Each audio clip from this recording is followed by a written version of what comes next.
Lineouts are one of the best positions to score a try off the first phase.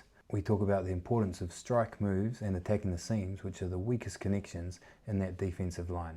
One of the most attacked seams is the spacing between the lineout and the first defender, who's usually the 10 or attacking the 10 directly. And what we've seen recently is a change to how teams are setting up their defensive lineout to be able to close that space or eliminate it and then be able to disrupt that first ruck as effectively as possible. How are teams doing this? By putting the 9 into the 5-meter channel, and the hooker goes into the 9 position towards the back of the lineout. Now this allows him to be there for any overthrows, any long throws, but more importantly to cover that space in between the lineout and the 10. Teams will often have the 7 at the back of the lineout, and he will try to create a 3-man connection with the hooker and the 10 to create a strong defensive line. Now let's have a look at this 6-man lineout from the All Blacks. We have the Irish 9 in the 5-meter channel. Their hooker is right back on that 15-meter line, and because they have an extra forward, he's that first defender. Now he's going to try and rush up to create that 3-man connection that we're talking about, and we'll just see how well they stay connected.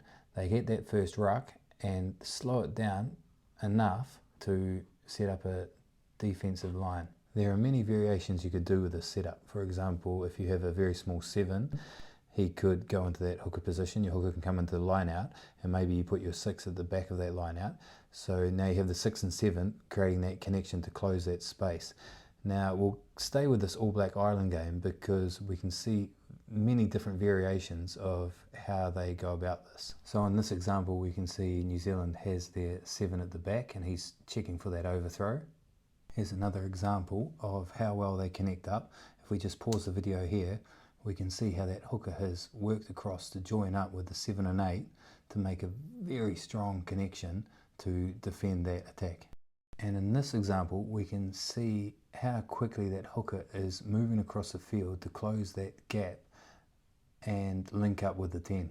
Now in this last video we see how the All Blacks have changed once again. They've got the 7 in the 5-meter channel, they've got their halfback back on the try line, their hooker is now in the line out, and the 8 is back on that 15-meter line. So what they've done, they've prepared a defensive shape where they can defend them more with their strongest players, and they also have their best defenders on each side if they do choose to go off the top or come down and try and attack around those fringes.